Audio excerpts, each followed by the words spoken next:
जय श्री राम दोस्तों, मैं यश शर्मा हमारे YouTube channel career making institute में आपका स्वागत करता हूं। दोस्तों, आज हम संविधान की एक और नई प्रश्नोत्तरी लेकर आपके सामने आए हैं। अगर आप हमारे इस चैनल कैरियर मेकिंग इंस्टीट्यूट पर नए हैं तो चैनल को सब्सक्राइब ज़रूर करें और आपको ये वीडियो अच्छी लगती है तो वीडियो को लाइक करें, वीडियो पर कमेंट करें और इस वीडियो को शेयर भी करें। तो दोस्तों, आइए शुरू करते हैं। प्रश्न संख्या 1, राज्य के नीति निर्देशक सिद्धांतों को भारतीय संविधान में शामिल किए जाने का उद्देश्य है। देखिए दोस्तों, जो भारतीय संविधान के भाग 4 में डीपीएसपी दिए हुए हैं, राज्य के नीति निर्देशक सिद्धांत, तो उनको भारतीय संविधान में जो शामिल किया गया है, तो उस शामिल करने के पीछे क्या उद्देश्य रहा था, संविधान सभा के जो सदस्य थे उन्होंने किस उद्देश्य के पीछे इन डीपीएसपी को भारतीय संविधान में शामिल किया।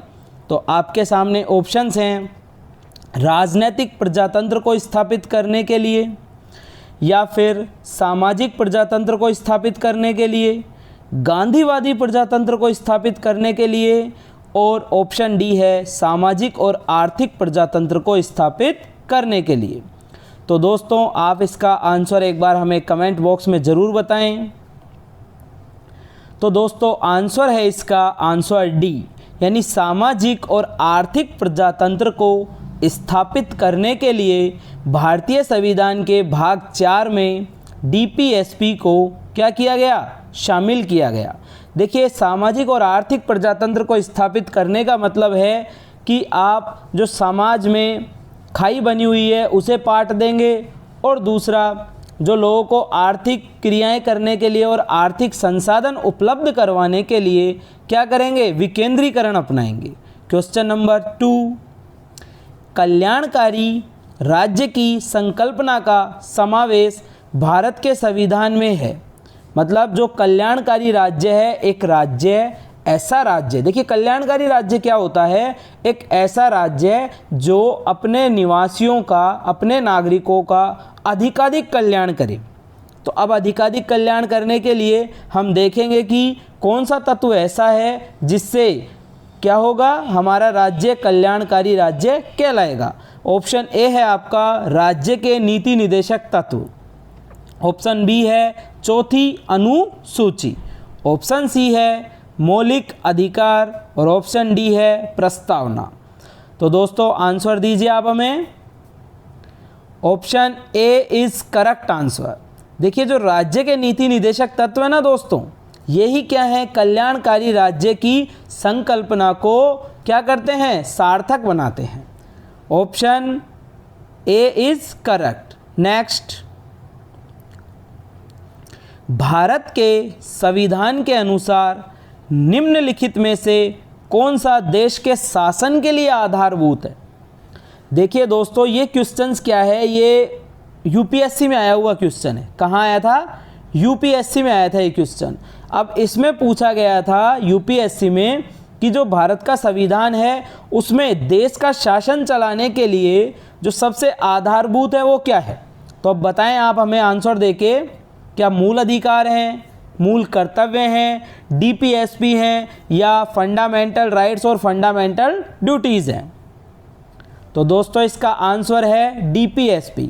देखिए, कहा गया है इनमें कि ये राज्य की नीति के निदेशक तत्व हैं, यानी जब राज्य क्या करेगा, नीति बनाएगा ना, तब इन सभी तत्वों को ध्यान में रखते हुए नीति बनाएगा।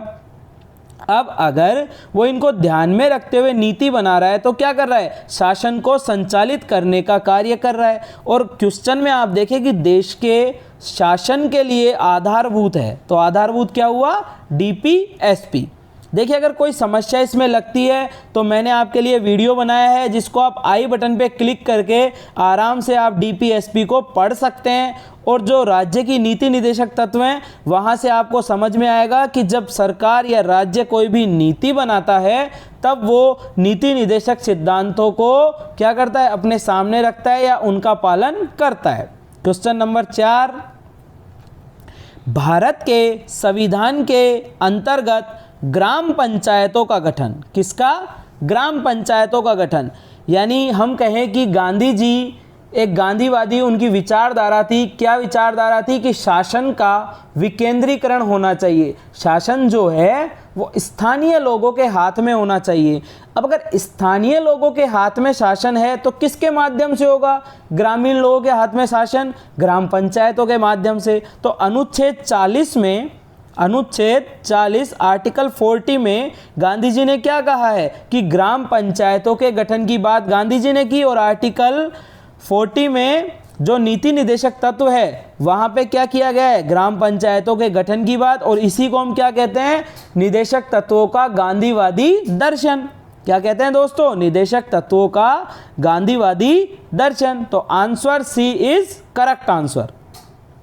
नेक्स्ट इज, निम्नांकित में से कौन सा एक राज्य का नीति निदेशक सिद्धांत संविधान में बाद में जोड़ा गया? देखिए, अब आपके सामने 4 ऑप्शन है। एक है ग्राम पंचायतों का गठन, फिर है गोवध निषेध, मुफ्त कानूनी सलाह, या समान नागरिक संहिता।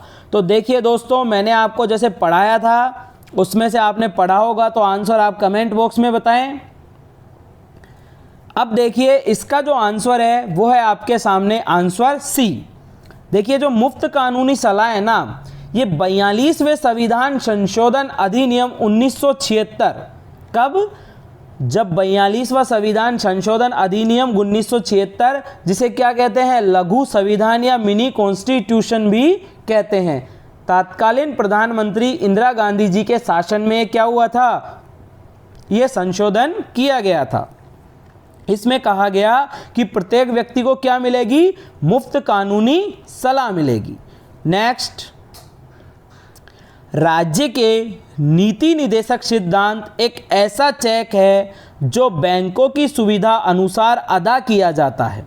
देखिए, एक सबसे इम्पोर्टेंट बात है इसमें कि बैंकों की सुविधा के अनुसार। पहले तो हम ये देख लेते हैं कि इसके ऑप्शंस क्या क्या हैं। ये कहा किसने? ये कोट किसका है? तो अंबेडकर साहब, जो क्या थे? हमारी संविधान की प्रारूप समिति के चेयरमैन थे, अध्यक्ष थे। राजेंद्र प्रसाद जी, ये क्या थे? संविधान सभा के अध्यक्ष थे। के.एम. मुंशी साहब और के.टी. शाह साहब। अब इन चारों में से आपको बताना है कि ये वाला जो कथन है, राज्य के नीति निदेशक सिद्धांत एक ऐसा चेक जो बैंक की सुविधा अनुसार अदा किया जाता है, ये किसने कहा? तो आप सभी आंसर दें एक बार। दोस्तों, आंसर है इसका के.टी. शाह साहब। देखिए, के.टी. शाह जी ने ये कोड तो दिया, अब इनका तो सिर्फ एक कथन है ये, लेकिन इसको हम थोड़ा समझने की कोशिश करते हैं। इन्होंने कह दिया एक ऐसा चेक जो सिर्फ कैसे देय होगा? बैंक की सुविधा के अनुसार ये देय होगा। मतलब कि अगर बैंक के पास पैसे हैं तभी वो इस चेक को कैश कर पाएंगे। यानी अब ये जो नीति निदेशक सिद्धांत हैं, ये देखिए हमारे संविधान ने, हमारी संविधान सभा ने इनको मूल अधिकारों की तरह परिवर्तनीय नहीं बनाया, इनको गैर न्यायिक रखा। इनमें क्या है? न्यायिक नहीं बनाया, मतलब आप इनको अदालत में जाकर के क्या नहीं करवा सकते? इनको परिवर्तनीय नहीं बना सकते। उन्होंने अब ये क्यों किया हमारी संविधान सभा ने? तो वो इसलिए किया कि जिस समय हम ये कार्य कर रहे थे, ये सब संविधान बना रहे थे और हमें शासन भी संचालित करना था, उस समय हमारे पास संसाधनों की क्या थी? कमी थी।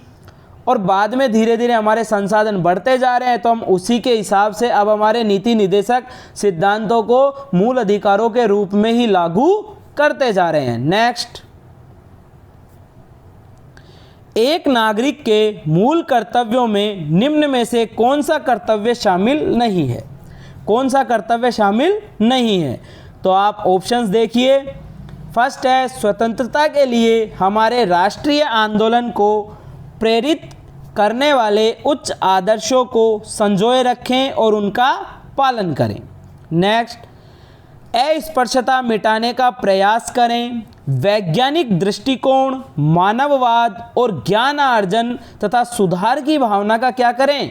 विकास करें, प्राकृतिक पर्यावरण की रक्षा और उसका संवर्धन करें। तो दोस्तों मैंने आपको मूल कर्तव्यों में बताया था कि जो बी ऑप्शन है आपका अस्पृश्यता मिटाने का प्रयास, ये भारत के नागरिकों के लिए मूल कर्तव्य नहीं निर्धारित किया गया है। अब जो ये अस्पृश्यता वाला प्रावधान है ना, ये कहाँ है? ये हमारे आर्टिकल 17 में है। कहाँ है? आर्टिकल 17 में। और आर्टिकल 17 में भी ये क्या है? एक फंडामेंटल राइट है या मूल अधिकार है। नेक्स्ट, निम्न में से कौन सा एक मूल कर्तव्य नहीं है? देखिए इनमें से मूल कर्तव्य कौन सा नहीं है? तो ऑप्शन है आपके राष्ट्रगान का सम्मान करना, राष्ट्रीय संपत्ति का बचाव करना, राष्ट्रीय महत्व के स्थानों और स्मारकों की रक्षा करना और प्राकृतिक वातावरण का संरक्षण और सुधार। तो दोस्तों आप आंसर दें एक बार इसका। दोस्तों अगर आप सबने अच्छे से मूल कर्तव्य पढ़े होते तो आपको ये पता होता कि ये चारों ही मूल कर्तव्य जो हैं वो हमारे मूल कर्तव्य हैं। मतलब इसमें कोई भी ऑप्शन क्या है? सही नहीं है। यह आपके लिए ट्रिक क्वेश्चन है। कैसा है दोस्तों? Trick question. आपकी तैयारियों को जांचने के लिए एक सामान्य सा क्वेश्चन है कि आप किस स्तर पे जाके इन चीज़ों को पढ़ रहे हैं। क्वेश्चन नंबर 9, भारतीय संविधान के अंतर्गत निम्नलिखित में से कौन सा मूल कर्तव्य नहीं है? देखिए इसमें आप बताएंगे अब मूल कर्तव्य कौन सा नहीं है। तो बताएं आप, ए, बी, सी या डी में से। तो आंसर है ए, लोक चुनावों में मतदान करना। देखिए बाकी तीनों जो हैं वो हमारे मूल कर्तव्य हैं, लेकिन ये पहला जो है लोक चुनाव में मतदान करना, ये हमारा नैतिक कर्तव्य माना गया है, मूल कर्तव्य नहीं माना गया। नेक्स्ट, भारत के राष्ट्रपति अपनी शक्तियों का प्रयोग करते हैं। मतलब जो भारत का राष्ट्रपति है वो अपनी शक्तियों का प्रयोग किसके माध्यम से करता है या खुद करता है, कैसे करता है? तो बताएं आप। तो इसका आंसर है सीधे या अपने अधीनस्थों के द्वारा। देखिए या तो राष्ट्रपति क्या करेगा, स्वयं ही अपनी शक्तियों का यूज कर लेगा, प्रयोग कर लेगा, या उसके अधीनस्थ। अधीनस्थ कौन है उसके अधीनस्थ है प्रधानमंत्री और मंत्री परिषद। और ये सब मिलके क्या करते हैं, राष्ट्रपति को जो भी शक्ति दी गई है उसका प्रयोग करते हैं। और प्रयोग कैसे करेगा? आर्टिकल 74 क्या करेगी? मंत्री परिषद सलाह देगी राष्ट्रपति को। नेक्स्ट, भारत में राष्ट्रपति का निर्वाचन होता है। देखिए राष्ट्रपति जो है उनका निर्वाचन कैसे होता है? तो बताएं आप। तो दोस्तों राष्ट्रपति का निर्वाचन होता है अप्रत्यक्ष मतदान द्वारा। कैसे होता है? अप्रत्यक्ष मतदान द्वारा। देखिए प्रत्यक्ष रूप से निर्वाचन होता नहीं है राष्ट्रपति का, और राज्यसभा और लोकसभा दोनों के सदस्य करते हैं, लेकिन यहाँ पे मैंने सिर्फ सदस्य लिखा है। और कौन से सदस्य करते हैं? सिर्फ निर्वाचित सदस्य इनका चुनाव करते हैं। इसलिए आंसर क्या होगा? अप्रत्यक्ष मतदान। नेक्स्ट क्वेश्चन, निम्नलिखित में से कौन राष्ट्रपति के निर्वाचन हेतु निर्वाचक गण में सम्मिलित नहीं है? तो बताइए दोस्तों। ऑप्शन ए है आपका लोकसभा के निर्वाचित सदस्य, ऑप्शन बी है आपका राज्यसभा के निर्वाचित सदस्य, ऑप्शन सी है आपका राज्यों की विधानसभाओं के निर्वाचित सदस्य, और ऑप्शन डी है राज्यों की विधान परिषदों के निर्वाचित सदस्य। तो आंसर दें आप कमेंट बॉक्स में। आंसर होगा इसका ऑप्शन डी। क्या होगा? Option D. देखिए लोकसभा, राज्यसभा और राज्यों की विधानसभा, इन तीनों के जो निर्वाचित सदस्य हैं, मनोनीत नहीं, सिर्फ निर्वाचित सदस्य जो होते हैं वो क्या करते हैं? राष्ट्रपति के चुनाव में भाग लेते हैं। नेक्स्ट क्वेश्चन, राष्ट्रपति के निर्वाचन में राज्य का मुख्यमंत्री, कौन? राज्य का मुख्यमंत्री मतदान करने के लिए पात्र नहीं है। मतलब कि जो राष्ट्रपति का निर्वाचन हो रहा है उसके निर्वाचक गण में मुख्यमंत्री शामिल नहीं है। देखिए कैसे शामिल नहीं है, तो अब इसकी हम शर्तें देख लेते हैं। ऑप्शन ए है यदि वह स्वयं प्रत्याशी होता है, ऑप्शन बी है उसे राज्य विधानमंडल के निचले सदन में अपना बहुमत सिद्ध करना शेष हो, ऑप्शन सी है वह राज्य विधानमंडल में उच्च सदन का सदस्य हो, या ऑप्शन डी है वह राज्य विधानमंडल में निम्न सदन का सदस्य हो। तो देखिए दोस्तों, आप इसका आंसर दीजिए। एक बहुत अच्छा क्वेश्चन है, यूपीएससी ने क्वेश्चन पूछा था और वही क्वेश्चन यहाँ पे आप सभी के सामने है। आप आंसर दीजिए इसका। दोस्तों इसका आंसर होगा ऑप्शन सी। क्या होगा? ऑप्शन सी, यानी राज्य विधानमंडल में उच्च सदन। देखिए हम तो एक चीज़ जानते हैं कि कौन करता है राष्ट्रपति का निर्वाचन, लोकसभा के निर्वाचित सदस्य, राज्यसभा के निर्वाचित सदस्य और विधानसभाओं के निर्वाचित सदस्य।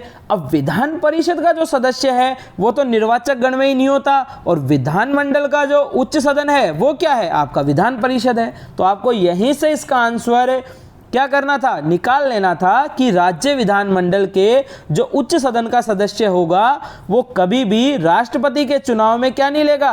भाग नहीं लेगा। नेक्स्ट, भारत के राष्ट्रपति के चुनाव के विवादों का निपटारा कौन करता है?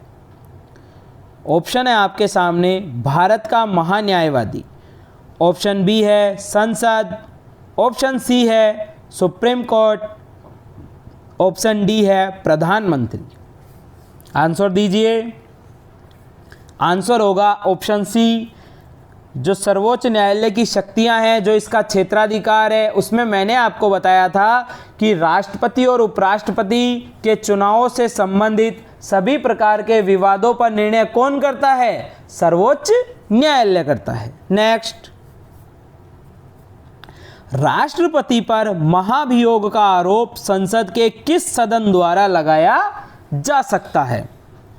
ऑप्शन है आपके सामने, लोकसभा, ऑप्शन है राज्यसभा, संसद के किसी भी सदन द्वारा, या उपर्युक्त में से कोई नहीं। देखिए जो महाभियोग की प्रक्रिया है वो राष्ट्रपति को हटाने के लिए काम में ली जाती है, और कहाँ आता है महाभियोग? संसद में आता है। तो ऑप्शन आपके सामने है, कमेंट बॉक्स में आंसर दीजिए। आंसर है सी। क्या है आंसर? सी, संसद के किसी भी सदन द्वारा। नेक्स्ट, भारत के राष्ट्रपति को उसके पद से हटाया जा सकता है। देखिए राष्ट्रपति को उसके पद से कौन हटा सकता है? तो देखिए आपके सामने ऑप्शन, प्रधानमंत्री हटा सकता है, लोकसभा हटा सकती है, भारत के मुख्य न्यायाधीश हटा सकते हैं, या संसद हटा सकती है। तो देखिए दोस्तों, ऑप्शन आपके सामने डी है जो करेक्ट आंसर है। अभी पिछले ही क्वेश्चन में आपको बताया कि लोकसभा और राज्यसभा यानी दोनों ही सदनों में क्या होता है, किसी में भी ये प्रस्ताव आ सकता है, और दोनों सदन किसके अंग हैं? संसद के अंग हैं। नेक्स्ट, भारत के राष्ट्रपति के महाभियोग की जो प्रक्रिया है वो कैसी है? मतलब महाभियोग की जो प्रक्रिया है उसका क्षेत्र कैसा है, उसकी क्रियाविधि कैसी है? ऑप्शन है न्यायिक या कार्यपालिका प्रक्रिया, विधायी प्रक्रिया, या अर्ध न्यायिक प्रक्रिया। आप आंसर देंगे। राष्ट्रपति का वीडियो देखा होगा तो आप बिल्कुल सही आंसर देंगे, कमेंट बॉक्स में बताइए। आंसर होगा अर्ध न्यायिक प्रक्रिया। कैसा होगा? अर्ध न्यायिक प्रक्रिया। देखिए दोस्तों, संसद की जो प्रक्रिया होती है ना, ये कैसी होती है? महाभियोग की प्रक्रिया अर्ध न्यायिक होती है, क्योंकि न्यायिक प्रक्रिया सिर्फ वो होती है जिसमें दंड का विधान होता है। नेक्स्ट,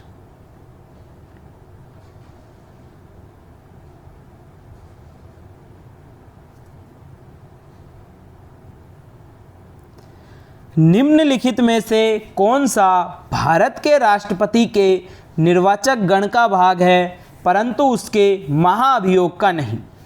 देखिए दोस्तों, एक बहुत बढ़िया क्वेश्चन आपके सामने है जो कह रहा है कि इनमें से कौन सा निर्वाचक गण का तो भाग है, मतलब राष्ट्रपति के निर्वाचन में भाग लेगा, लेकिन उसकी महाभियोग प्रक्रिया में भाग नहीं लेगा।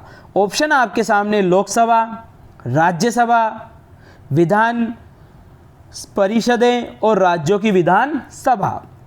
आंसर दीजिए आप। आंसर होगा इसका आंसर डी। क्या होगा दोस्तों? आंसर डी, क्योंकि आप ये देखते हैं कि विधान परिषद तो निर्वाचक गण में भी नहीं होती है, मतलब जिसने उसका निर्वाचन ही नहीं किया है उसको हटाने का तो अधिकार ही नहीं होता, यानी निर्वाचन में लेकिन कौन था? विधानसभा के सदस्य हैं। लेकिन हटाने का कार्य सिर्फ संसद के सदस्यों द्वारा ही किया जाता है, और वो भी कौन सी प्रक्रिया? महाभियोग की प्रक्रिया द्वारा। भारत का कार्यपालिका अध्यक्ष कौन है? मतलब भारत की जो कार्यपालिका है उसका अध्यक्ष कौन है? ऑप्शन आपके सामने 4 हैं, आंसर दीजिए आप। आंसर होगा राष्ट्रपति। क्या होगा? राष्ट्रपति। नेक्स्ट, भारतीय संविधान में केंद्र सरकार की अधिशासी शक्तियों को किसमें निहित किया गया है? देखिए, केंद्र सरकार जो भी शासन संबंधी कार्य करेगी वो शक्तियां किसके नाम से होंगी, किसके अंदर वो शक्तियां निहित हैं? तो ऑप्शन है आपके सामने राष्ट्रपति, प्रधानमंत्री, केंद्रीय मंत्रिमंडल या तीनों। आंसर दीजिए आप। आंसर होगा भारत के राष्ट्रपति। क्या होगा? भारत के राष्ट्रपति। नेक्स्ट, निम्नलिखित में से कौन भारतीय गणतंत्र का प्रमुख है? देखिए, भारत क्या है? एक गणतंत्र है, और गणतंत्र दिवस हम कब मनाते हैं? 26 जनवरी को प्रत्येक वर्ष क्या करते हैं? हम गणतंत्र दिवस मनाते हैं। तो आप बताइए, इसका आंसर दीजिए। आंसर होगा भारत के राष्ट्रपति। यानी भारत एक गणतंत्र है और उसका जो प्रमुख है वो कौन है? राष्ट्रपति। और इसके चुनाव की विधि कैसी है? अप्रत्यक्ष मतदान। नेक्स्ट, लोकसभा और राज्यसभा की ज्वाइंट सिटिंग, संयुक्त बैठक किसके द्वारा आहूत की जाती है? मतलब ये जो ज्वाइंट सिटिंग है ये कौन तो बुलाता है? तो बताइए आप, आराम से आंसर दीजिए इसका। आंसर होगा दोस्तों राष्ट्रपति। कौन बुलाता है?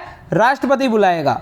लेकिन अब देखिए, ज्वाइंट सिटिंग बुला तो राष्ट्रपति ने ली, लेकिन इसकी अध्यक्षता कौन करता है? तो अध्यक्षता करेगा दोस्तों इसकी लोकसभा का अध्यक्ष। आप उसको स्पीकर भी कहते हैं दोस्तों। नेक्स्ट,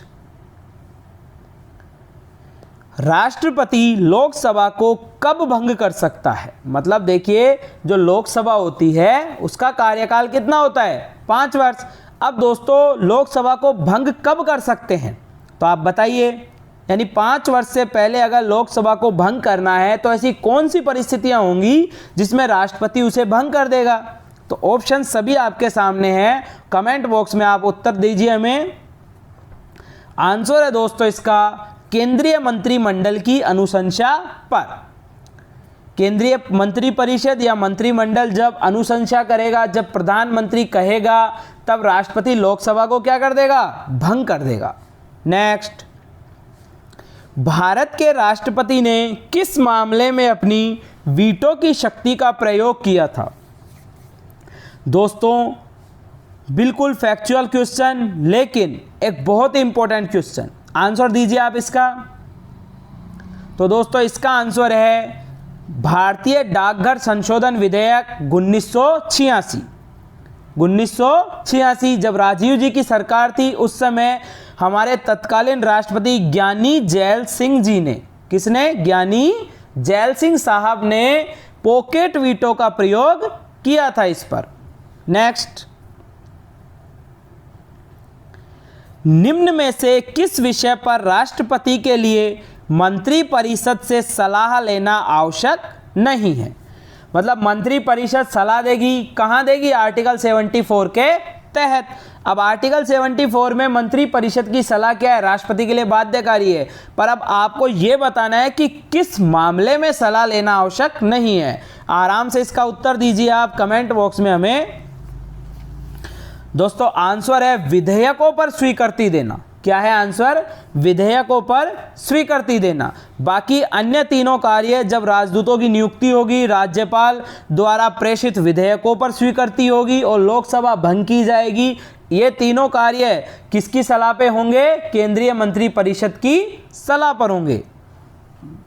नेक्स्ट है, निम्नलिखित में से राष्ट्रपति किसकी नियुक्ति करता है? तो दीजिए दोस्तों कमेंट बॉक्स में आंसर। देखिए दोस्तों, एक है भारत का महान्यायवादी, यानी जो केंद्र सरकार का वकील है उसकी नियुक्ति भी कौन करेगा? राष्ट्रपति करेगा। सीएजी है, नियंत्रक एवं महालेखा परीक्षक, तो इसकी नियुक्ति भी कौन करेगा? इसकी नियुक्ति भी राष्ट्रपति करेगा। और राज्यों में राज्यपाल की नियुक्ति भी कौन करता है? राष्ट्रपति करता है। इसलिए आंसर क्या हो जाएगा? उपरोक्त सभी हो जाएगा। नेक्स्ट, भारत का संविधान भारत के राष्ट्रपति को किस चीज़ का अधिकार नहीं देता है? देखिए, राष्ट्रपति के अधिकारों की बात नहीं कर रहा हूं मैं कर रहा हूं कि अधिकार नहीं देगा। तो आंसर दीजिए आप कमेंट बॉक्स में। देखिए, ऑप्शन थे आपके सामने, पीएम की नियुक्ति, राज्य के सीएम की नियुक्ति, रक्षा बलों का कमांडर इन चीफ होने का अधिकार, या इमरजेंसी लागू करने का अधिकार। तो आंसर आप बताएं मुझे आराम से। आंसर है दोस्तों राज्यों के मुख्यमंत्री की नियुक्ति का। तो राज्यों के मुख्यमंत्री की नियुक्ति कौन करता है? राज्यपाल करता है। कौन करता है? राज्यपाल करता है। नेक्स्ट, संविधान के अनुसार निम्नांकित में से क्या शब्दशः भारत के राष्ट्रपति की शक्ति नहीं है? राष्ट्रपति की शक्ति नहीं है। देखिए दोस्तों, ये क्वेश्चन यहाँ पे थोड़ा मिसप्रिंट है। नेक्स्ट में है ये कि कौन सी राष्ट्रपति की शक्ति नहीं है। ऑप्शन आपके सामने, आदेश अध्यादेश का प्रख्यापन, यानी जो आर्टिकल 123 में अध्यादेश की शक्ति है वो। दूसरा है उच्चतम न्यायालय से परामर्श, आर्टिकल 143, संसद के दोनों सदनों को संदेश भेजना और समाधान की शक्ति। इसमें जो आंसर 5 है, राज्य विधानसभा को भंग करना, ये कार्य किसका है? ये है राज्यपाल का कार्य। किसका कार्य है? राज्यपाल का। तो आंसर क्या होगा? राज्य विधानसभा भंग करना। नेक्स्ट क्वेश्चन, राष्ट्रपति की क्षमा आदि की शक्ति एक, मतलब क्षमा की शक्ति कैसी शक्ति है? तो ऑप्शन आपके सामने, विधायी शक्ति, न्यायिक शक्ति, कार्यपालिका शक्ति या कोई नहीं। तो दोस्तों आंसर क्या होगा? कैसी शक्ति है? ये एक न्यायिक शक्ति है। कैसी है दोस्तों? एक न्यायिक शक्ति। नेक्स्ट, निम्न में से कौन सा संवैधानिक विशेष अधिकार राष्ट्रपति का नहीं है? देखिए, कौन सा अधिकार राष्ट्रपति का नहीं है? तो बताइए आप, आंसर दीजिए कमेंट बॉक्स में। तो आंसर है दोस्तों इसका, वित्तीय बिल को पुनर्विचार हेतु लौटाना। देखिए, वित्त विधेयक आर्टिकल 117, अब जो वित्त विधेयक होता है ना, उसी विधेयक में एक धन विधेयक छिपा होता है, जिसका निर्णय कौन करता है? लोकसभा का अध्यक्ष। और यह शक्ति उसके पास किस अनुच्छेद में? अनुच्छेद 110 में। अनुच्छेद 110 के तहत वो क्या करेगा? धन विधेयक का निर्धारण कर देगा। तो वित्तीय बिल जो होता है, यानी धन विधेयक जो होता है, और वित्तीय बिल कोई भी हो दोस्तों, वो राष्ट्रपति की पूर्व अनुमति से ही कहां प्रस्तुत किया जाता है? लोकसभा में। तो जिस पर आपको पूर्व अनुमति मिल गई, अब उसको आप पुनर्विचार के लिए लौटा नहीं सकते। नेक्स्ट, संसद के लिए राष्ट्रपति का अभिभाषण, यानी संसद के जब सत्र होते हैं तो उनको राष्ट्रपति क्या करता है? अभिभाषण देता है। तो ये तैयार कौन करता है? इसको लिखता कौन है? इसको बनाता कौन है? तो बताइए आप आंसर में। आंसर होगा सेंट्रल कैबिनेट, केंद्रीय मंत्रिमंडल, यानी केंद्रीय मंत्रिमंडल ही ये भाषण बनाता है, जिस अभिभाषण को राष्ट्रपति सदन के जब पहला सत्र होता है उस सत्र के पहले दिन क्या करता है? अपना अभिभाषण देता है, और अभिभाषण में केंद्रीय मंत्रिमंडल या केंद्र सरकार की उपलब्धियों की बातें करता है। नेक्स्ट है, किस मुख्य न्यायाधीश ने प्रेसिडेंट यानी राष्ट्रपति के रूप में कार्य किया है? बताइए आप। तो दोस्तों इसका आंसर है जस्टिस मोहम्मद हिदायतुल्लाह। हिदायतुल्लाह साहब ही ऐसे राष्ट्रपति रहे, मुख्य न्यायाधीश रहे हैं जिन्होंने कि राष्ट्रपति के रूप में कार्य किया है। नेक्स्ट, भारतीय राष्ट्रपति के सर्वसम्मति से चुने जाने का अभी तक एकमात्र उदाहरण है, मतलब ऐसा कौन सा राष्ट्रपति है जो निर्विरोध चुना गया था? तो देखिए ऑप्शन है आपके सामने, राजेंद्र प्रसाद, राधाकृष्णन, जाकिर हुसैन और नीलम संजीव रेड्डी। आंसर दीजिए। आंसर होगा नीलम संजीव रेड्डी साहब। नेक्स्ट, कौन सा कथन गलत है या असत्य है? कौन सा कथन गलत है या असत्य है? तो राष्ट्रपति पद के लिए प्रत्याशी की आयु कम से कम कितनी होनी चाहिए? 35 वर्ष होनी चाहिए। नेक्स्ट, उपराष्ट्रपति राज्यसभा का सभापति बनता है। नेक्स्ट, उपराष्ट्रपति की नियुक्ति भारत का राष्ट्रपति करता है। और नेक्स्ट है, भारत के राष्ट्रपति को शपथ उपराष्ट्रपति दिलवाता है। कमेंट बॉक्स में आंसर दीजिए। आंसर है इसका सी, उपराष्ट्रपति की नियुक्ति भारत का राष्ट्रपति करता है। दोस्तों उपराष्ट्रपति की नियुक्ति नहीं होती, क्या होता है? निर्वाचन होता है। क्या होता है दोस्तों? निर्वाचन होता है। और कौन करता है? संसद के सदस्य करते हैं। नेक्स्ट, निम्नांकित में से किसी भौगोलिक क्षेत्र को अनुसूचित घोषित करने का संवैधानिक अधिकार किसको है? मतलब देखिए, किसी भी भौगोलिक क्षेत्र को आप कैसा क्षेत्र घोषित कर देंगे? शेड्यूल एरिया घोषित कर देंगे। वो कौन करेगा? तो आंसर है इसका राष्ट्रपति करेगा। कौन करेगा दोस्तों? राष्ट्रपति करेगा। नेक्स्ट, राष्ट्रपति भवन को डिजाइन किया गया था। देखिए, जो राष्ट्रपति भवन है रायसीना हिल्स पर एक सुख सुविधाओं से सुसज्जित जो भवन है, इसका डिजाइन किसने तैयार किया था? तो दोस्तों इसका आंसर है एडविन लुटियंस द्वारा। किसने किया था? एडविन लुटियंस ने किया था। नेक्स्ट, भारत का प्रधानमंत्री होता है। अब भारत का जो प्रधानमंत्री है वो क्या होता है? मैंने प्रधानमंत्री के वीडियो में भी आपको बताया था कि प्रधानमंत्री क्या होता है? नियुक्त होगा, निर्वाचित होगा, मनोनीत होगा, क्या होगा? तो प्रधानमंत्री क्या होता है? नियुक्त होता है। निर्वाचित वो किस रूप में होता है? सांसद के रूप में होता है। और इसकी नियुक्ति कौन करता है? राष्ट्रपति करता है। नेक्स्ट, भारत के संविधान के अनुच्छेद 78 में किसके दायित्वों या कर्तव्यों का क्या है? उल्लेख। मतलब 78 जो अनुच्छेद हमारा 78वां, उसमें किसके दायित्वों का उल्लेख है? तो ऑप्शंस आपके सामने हैं, कमेंट बॉक्स में आप आंसर दीजिए। तो आंसर है इसका प्रधानमंत्री। यानी 78वां जो हमारा अनुच्छेद है वो किसके दायित्वों का उल्लेख करता है? प्रधानमंत्री के दायित्वों का उल्लेख। नेक्स्ट है, कैबिनेट से तात्पर्य है। बताइए दोस्तों, कैबिनेट क्या होती है? कमेंट बॉक्स में आंसर दीजिए फटाफट। तो दोस्तों कैबिनेट है, कैबिनेट स्तर के सभी मंत्री। तो दोस्तों आज की हमारी इस प्रश्नोत्तरी में इतना ही। अगर आपको ये प्रश्नोत्तरी अच्छी लगती है तो इस प्रश्नोत्तरी पर आप लाइक कीजिए, कमेंट कीजिए और हमारे channel career making institute CMI को सब्सक्राइब कीजिए। इसके अलावा आपको अगर ऐसी ही प्रश्नोत्तरी चाहिए और इनकी PDF चाहिए तो डिस्क्रिप्शन में हमारे टेलीग्राम चैनल का लिंक दिया हुआ है, उस टेलीग्राम चैनल को आप ज्वाइन कर सकते हैं दोस्तों। धन्यवाद दोस्तों, जय हिंद।